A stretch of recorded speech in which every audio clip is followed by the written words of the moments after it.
எக்ஸல்ல for example இந்த ஒரு data இருக்கு, டெக்ஸ்ட் அண்ட் நம்பர்ஸ்லாம் இருக்கு.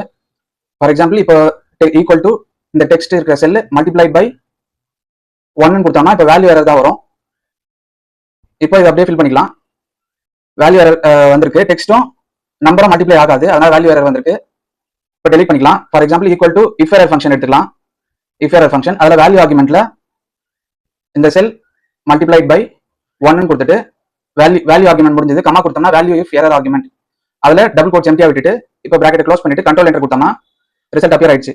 இப்போ இதுல ஒரு விஷயம் இருக்கு.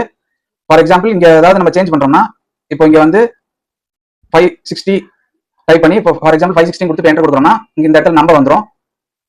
இல்லைன்னா இப்போ இன்னொரு இடத்துல இப்போ சேஞ்ச் பண்றோம், ஃபார் எக்ஸாம்பிள் இங்க வந்து 45 கொடுத்து இப்போ என்டர் கொடுக்குறோம், அந்த நம்பர் அங்கே அப்பியர் ஆயிடும்.